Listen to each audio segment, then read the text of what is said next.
Juzgar si la vida vale la pena ser vivida, es responder a la pregunta más fundamental de la filosofía. Esa es la cuestión que Albert Camus plantea en la primera línea de su ensayo El mito de Sísifo, escrito en 1942. El escritor francés, artista y para algunos, filósofo, aunque él mismo no se consideraba como tal, escribió este ya célebre clásico. Quienes se suicidan pueden estar convencidos de que la vida tiene un sentido, y quienes sienten que la vida no vale la pena vivirla, aún así, continúan viviendo. Camus sostiene que nuestro instinto de vida es mucho más fuerte que nuestras razones para el suicidio, y que evitamos las consecuencias completas de la falta de sentido de la existencia mediante un acto de evasión, que comúnmente se manifiesta como esperanza. El suicidio físico nunca es una opción para el hombre absurdo, al igual que el salto de fe, representa una forma extrema de aceptación. Sería una manera de someterse a nuestra condena absurda, afirmando implícitamente que la vida es verdaderamente insoportable y que el suicidio es la única salida. Camus intenta responder a la pregunta de si la vida merece ser vivida cuando, en el fondo, sabemos que no existe un sentido verdadero en ella. Considera esta como la cuestión filosófica más importante, la única que realmente importa. Va incluso más lejos al afirmar que todas las demás preguntas de la historia de la filosofía son irrelevantes en comparación. La ética, la epistemología o la metafísica no son más que distracciones si no buscan responder a esta cuestión. El ensayo es conocido principalmente como una introducción a lo que Camus denomina lo absurdo, dando origen a la filosofía del absurdismo. Pero, ¿qué significa lo absurdo? En términos simples, cualquier intento de encontrar un sentido objetivo a la vida termina en lo absurdo. Es imposible explicar nuestra existencia o el mundo únicamente mediante la razón o la ciencia, ya que éstas solo generan abstracciones sin significado. Como escribe el propio Camus, un hombre que se vuelve consciente de lo absurdo queda para siempre ligado a él. Lo absurdo surge del enfrentamiento entre el ser humano que pregunta y el mundo que permanece en silencio de manera irracional. Anhelamos claridad sobre nuestra existencia, pero esa claridad no nos es concedida. Preguntas como cuál es el sentido de la vida, si existe un plan divino o si existe una vida después de la muerte son, en esencia, incognoscibles para nuestra comprensión limitada. Aunque Camus no se definía como ateo, ni la religión ni la idea de Dios lograron ofrecerle una respuesta satisfactoria. Esto lo llevó a formular unas cuestiones bastante decisivas. ¿Cómo debemos vivir si no podemos apoyarnos en nada?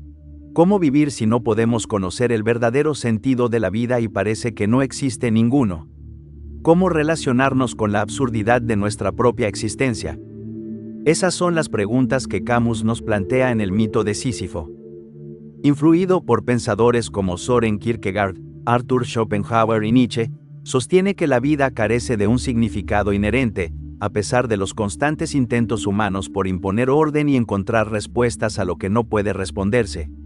Inspirándose en el mito griego de Sísifo, condenado a empujar eternamente una roca cuesta arriba para verla caer una y otra vez, Camus utiliza esta imagen como una alegoría de la lucha perpetua del ser humano frente al absurdo de la vida.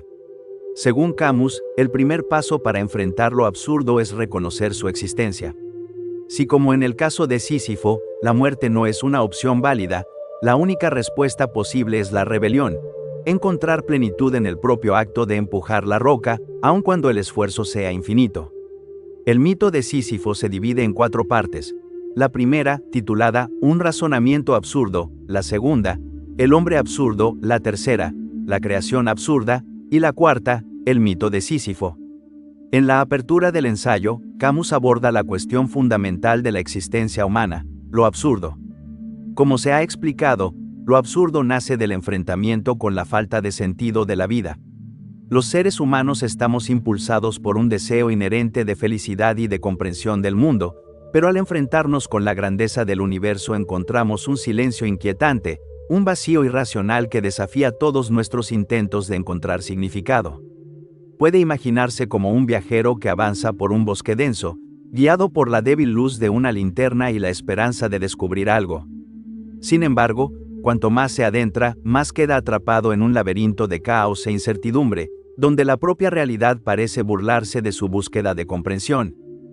El choque entre nuestro deseo de sentido y la naturaleza indiferente y caótica del universo da lugar a lo absurdo. El absurdo surge como un diálogo silencioso entre el anhelo humano de propósito y el enigmático silencio del universo. Es una danza paradójica que nos deja al borde de la razón, enfrentándonos al misterio profundo de nuestra propia existencia. Entonces, ¿qué debemos hacer? O mejor dicho, ¿qué podemos hacer para afrontar el absurdo? Camus observa que otros filósofos han intentado enfrentarse al absurdo, pero sus caminos los condujeron a lo que él denomina suicidio filosófico. Este fenómeno consiste en adoptar una creencia irracional en un sentido objetivo de la vida, a pesar de la evidente absurdidad de la existencia. Un ejemplo es Søren Kierkegaard, quien propone que, ante el absurdo, debemos dar un salto de fe hacia Dios, abandonando la razón y la moral en favor de un marco moral preestablecido. En esencia, se nos pide ignorar el absurdo, y por eso Camus considera esto una forma de suicidio filosófico. Pero, entonces, ¿qué realmente nos queda? Camus propone otra alternativa: abrazar el absurdo. Esto implica una confrontación valiente con el caos y la falta de sentido de la existencia, lo que conduce a tres consecuencias fundamentales: la rebelión, la libertad y la pasión. Aceptar el absurdo nos permite experimentar una verdadera libertad, liberada de significados impuestos. Pero dado esto, surge la siguiente pregunta: ¿cómo se lleva a cabo esto en la práctica? Esta cuestión abre la puerta a la segunda parte del ensayo: el hombre absurdo. Aquí, Camus profundiza en las implicaciones prácticas de vivir en un mundo sin sentido inherente.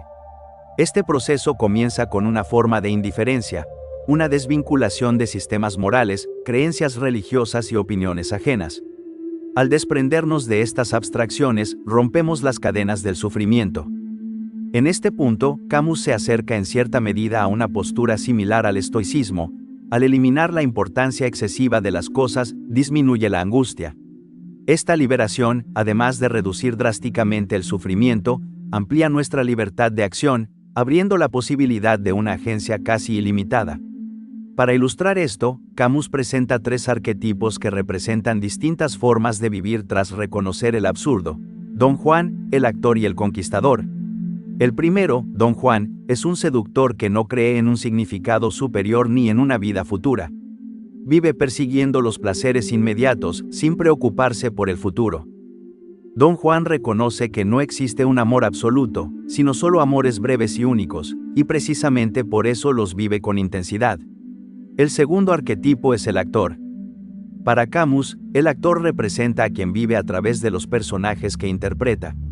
En escena, pierde su identidad para convertirse en otro, plenamente consciente de que ese papel es efímero y morirá cuando termine la representación. Sin embargo, durante ese tiempo, se entrega por completo.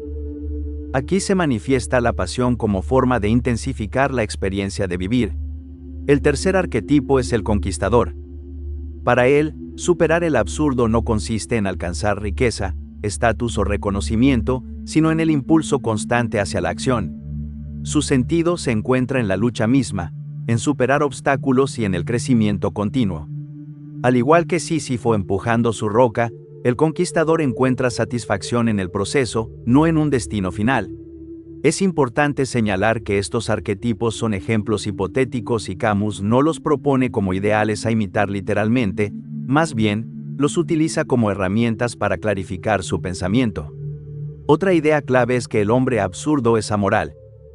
La moral, según Camus, proviene de una instancia trascendente como Dios o es una construcción humana. Para Camus, el hombre absurdo no necesita justificar sus acciones moralmente. Actúa guiado por un sentido interno de integridad, independiente de cualquier sistema moral. Al situarse fuera de la moral tradicional, queda libre de nociones de culpa o pecado, y puede vivir plenamente dentro de los límites de su propia experiencia.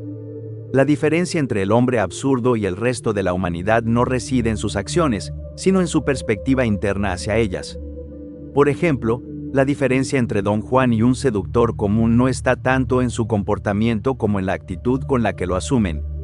Un seductor ordinario podría ser acusado de los mismos defectos de los que Camus defiende a Don Juan, pero la diferencia es que, para Don Juan, no existe nada más allá del acto de seducir. No seduce para encontrar amor ni para aliviar la melancolía, seduce únicamente por el placer de seducir. Don Juan encarna al hombre absurdo al reconocer que su vida carece de significado inherente y que sus acciones no tienen valor más allá de sus consecuencias inmediatas. Camus lo llama inocente para contraponerlo a la idea cristiana del pecado. En la tradición católica, todos nacen pecadores, marcados por el pecado original de Adán y Eva. El cristiano vive con una conciencia constante de culpa, buscando el perdón y la salvación en una vida futura. Su existencia se sitúa entre una supuesta inclinación al mal y la aspiración al bien. En contraste, la inocencia del hombre absurdo elimina toda noción de pecado y culpa. Sus decisiones no están condicionadas por el temor al juicio divino ni por una lucha entre el bien y el mal, ni experimenta restricciones internas que le impidan seguir sus deseos. Su inocencia también refleja una forma de integridad, pues, como señala Camus, vive de acuerdo con sus deseos e intereses, sin necesidad de recurrir a un código moral externo.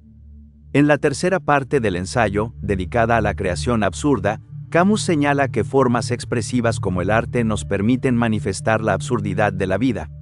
Sin embargo, estas expresiones no añaden un valor inherente a la existencia, son solo medios, no fines en sí mismos. Desde la época de Aristóteles, existe la idea de que el arte imita la vida, lo que los griegos llamaban mímesis. Camus retoma esta noción cuando describe al hombre absurdo como alguien que representa la vida, como si realizara una especie de mímica de la existencia. El acto de crear se convierte así en la forma más alta de esa imitación. Esto encarna el ideal del hombre absurdo, no esperar encontrar una explicación lógica de la vida, algo que ni la filosofía, ni la religión, ni la ciencia pueden ofrecer. El arte tampoco proporciona esa respuesta, pero sí simboliza la rebelión, la expresión creativa de una perspectiva individual sobre el mundo. Para ilustrar estas ideas, Camus analiza la obra de Fyodor Dostoyevsky, en particular su novela Los demonios. En ella, Dostoyevsky aborda la idea de que la vida tiene sentido si Dios existe, o carece completamente de él si no existe. A diferencia de los filósofos, que tratan estas cuestiones de manera abstracta, Dostoyevsky explora cómo afectan a la vida concreta de los individuos. El personaje de Kirillov encarna este conflicto. Quiere rebelarse contra la idea de un mundo sin Dios.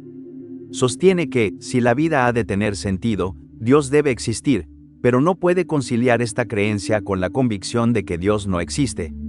Finalmente, se suicida no por desesperación, sino como un acto extremo de rebelión. Intenta afirmar su libertad absoluta convirtiéndose en su propio Dios. Este razonamiento absurdo es precisamente lo que hace de Dostoyevsky un autor profundamente consciente del absurdo. Camus interpreta que, en un mundo sin Dios, el ser humano asume la responsabilidad total de su destino. Sin una autoridad divina, las acciones quedan guiadas únicamente por la voluntad individual. Sin embargo, muchas personas se aferran a la esperanza y no llegan a asumir plenamente esta libertad. Kirillov representa una demostración radical de esa libertad total. No obstante, aunque Dostoyevsky plantea estas ideas, finalmente se aparta de sus consecuencias. En su obra final, Los hermanos Karamazov, el personaje de Alexei Karamazov afirma la fe en una vida después de la muerte, revelando así su inclinación definitiva hacia la creencia en Dios.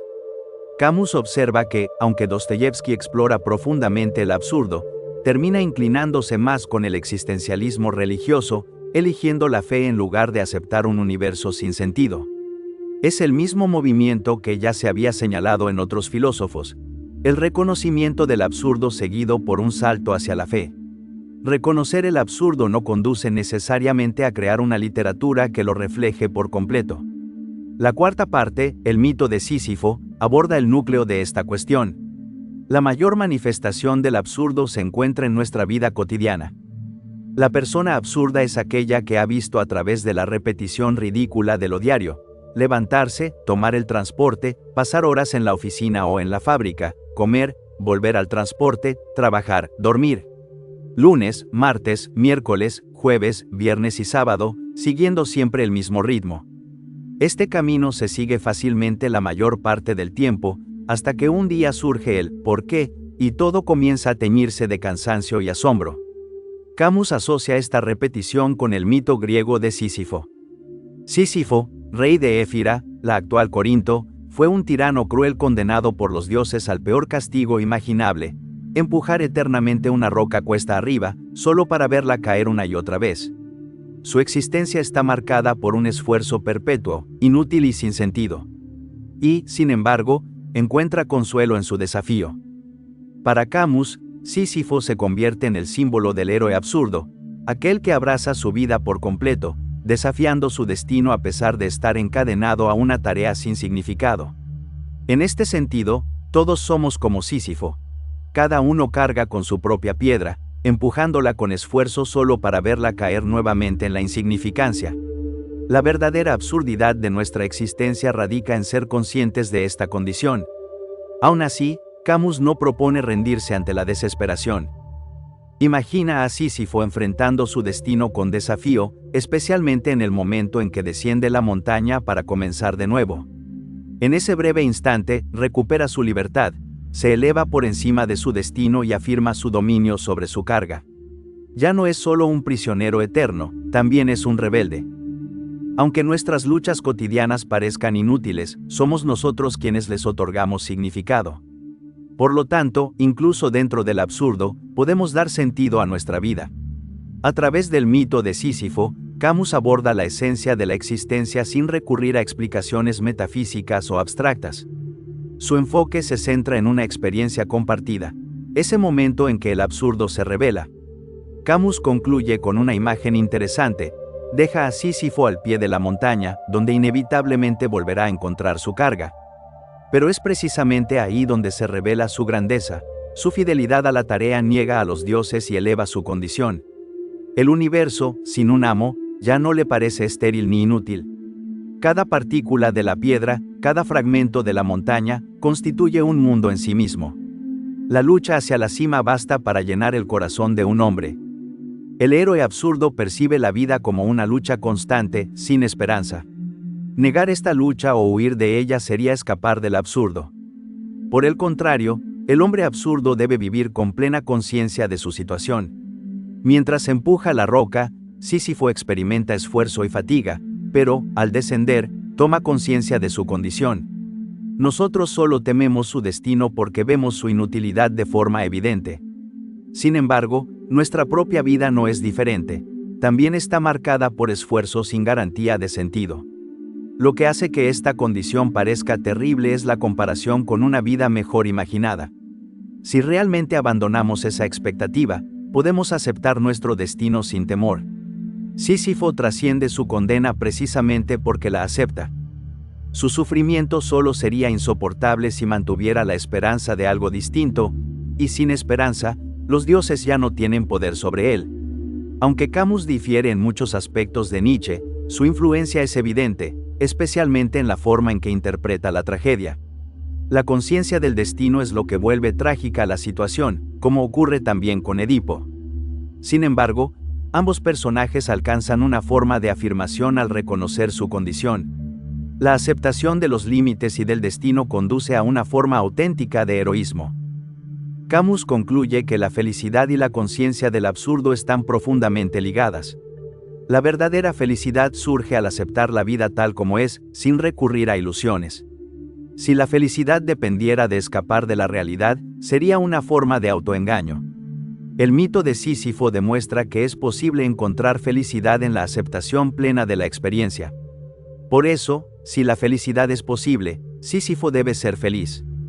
Tal como nos enseña Camus, porque, si existe un pecado contra la vida, quizá no consista tanto en desesperar de ella como en esperar otra vida, y en eludir la implacable grandeza de esta.